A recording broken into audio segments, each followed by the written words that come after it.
नमस्कार दोस्तों, मैं डॉक्टर सरिता श्रीवास्तव आपसे मिलने आ गई। मुझे आपसे मिलना बहुत अच्छा लगता है।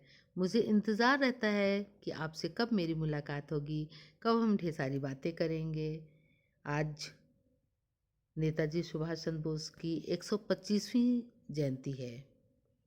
आप सबको ढेर सारी बधाई, ढेर सारी शुभकामना। उनके चरणों में मेरा कोटि-कोटि नमन। मैं जब भी आती हूँ एक नए भाव के साथ, एक नए विचार के साथ कुछ-कुछ लेकर के आती हूँ, कुछ शब्दों में पिरो करके लाती हूँ। आज मैं अपनी सखियों के विषय में कुछ कहना चाहती हूँ, कुछ आपको बताना चाहती हूँ कि सखियाँ जब अपनी गृहस्थी में जाती हैं, तो कैसी होती हैं और फिर बाद में कैसी हो जाती हैं। आशा आपको पसंद आएगा। आपको जब मेरे भाव, मेरे विचार पसंद आते हैं तो आप सब्सक्राइब करें, लाइक करें, मेरा उत्साहवर्धन करें। मुझे आपके कमेंट बहुत अच्छे लगते हैं, आपकी शुभकामनाओं का मुझे इंतज़ार रहता है। मैं उन्हीं भावों को लेकर के आई हूँ कि कैसे हम नई गृहस्थी में जब आते हैं तो हम किस तरह से होते हैं और फिर कैसे हैं हम पक करके, तप करके सोना बन जाते हैं, है ना? और हर चीज़ों का उतार-चढ़ाव जीवन में सभी के आता है। तो हमारी भी जब हम नई-नई गृहस्थी में प्रवेश करते हैं, हमारी सखियाँ प्रवेश करती हैं, तो उनकी भी गृहस्थी में कैसे उतार-चढ़ाव आता है, उन्हीं को मैंने व्यक्त करने की कोशिश की है। आज देखो आज देखो सब आराम से अपनी गृहस्थी चलाती हैं। आज देखो सब आराम से अपनी गृहस्थी चलाती हैं, अपना मन बहलाती हैं। 50 की होकर 50 की होकर भी 25 की नज़र आती हैं। 50 की होकर भी 25 की नज़र आती हैं। कोई पतीली में चढ़ी दाल सी उफनती नहीं, अब कोई पतीली में चढ़ी दाल सी उफनती नहीं, अपना हाथ अब जलाती नहीं। जब नई-नई थी तो उनको तजुर्बा नहीं था ना, उनको अनुभव नहीं था।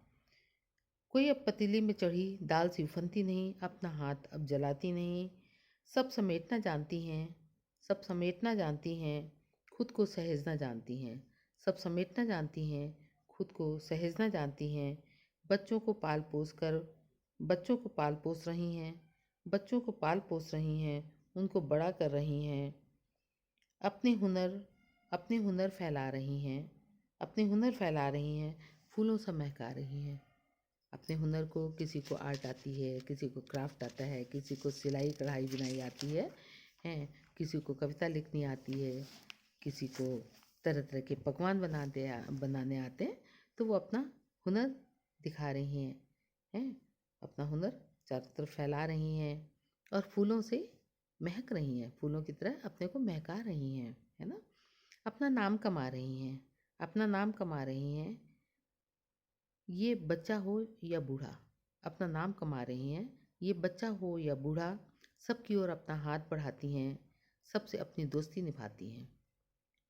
घर में चाहे छोटे बच्चे हों, देवरानी जेठानी के, नंद के या सास ससुर हों, तो सबके साथ में सामंजस्य बिठाती हैं। सब किसको प्यार देना है, किसको स्नेह देना है और किसको हमें श्रद्धा करनी है, किसका हमें सम्मान करना है, वो भली भांति जान गई हैं अब। खुशी हो या गम खुशी हो या गम दोनों में ही पकती हैं। जब आई थी ससुराल जब ये ससुराल आई थी, हमारी सखियाँ गई थी। जब आई थी ससुराल नाजुक और नरम थी। जब आई थी ससुराल नाजुक और नरम थी। खुशी हो या गम दोनों में पकती थीं। खुशी हो या गम दोनों में पकती थीं। अनुभव की आग में अनुभव की आग से दिन रात अनुभव की आग में दिन रात तपती थीं। अनुभव की आग में दिन रात तपती थीं।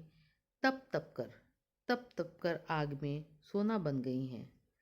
तप तप कर आग में सोना बन गई हैं। जिंदगी कैसे जीना है वह कला सीख गई हैं। जिंदगी कैसे जीना है वह कला सीख गई हैं। गरम मसालों की तरह गरम मसालों की तरह कूटी गई पीसी गई। गरम मसालों की तरह कूटी गई पीसी गई। गरम मसालों में जैसे जब हम कूटते हैं इमामदस्ते में, तभी उसमें महक आती है ना। गरम मसालों की तरह कूटी गई पीसी गई। लौंग इलायची दालचीनी सी अपनी महक फैलाती गईं। लौंग इलायची दालचीनी सी अपनी महक फैलाती गई। ज़िंदगी में उतार चढ़ाव आते हैं ना, तरह तरह की बहुत चीज़ें बर्दाश्त करनी पड़ती हैं, बहुत चीज़ें समझनी पड़ती हैं। और कैसे हम समझ से सब चीज़ों को परख करके समझ करके हम उनसे पार उतरते हैं, यही जीवन है, यही गृहस्थी है। अब तो यह गृहस्थी का स्वाद बढ़ाती हैं। अब तो यह गृहस्थी का स्वाद बढ़ाती हैं और परिवार में सबकी पहली पसंद कहलाती हैं, और परिवार में सबकी पहली पसंद कहलाती हैं। अब इनके बिना परिवार चल नहीं सकता है, अधूरा रह जाता है ना, क्योंकि वही परिवार में सामंजस्य बिठा रही हैं। इसी के साथ मैं अपनी वाणी को विराम देती हूँ। आशा है आपको मेरी ये पंक्तियाँ अवश्य ही पसंद आएंगी, तो आप मेरा उत्साहवर्धन अवश्य करिएगा। हम पुनः मिलेंगे एक नए भाव के साथ, एक नए विचार के साथ। तब तक के लिए नमस्कार, धन्यवाद।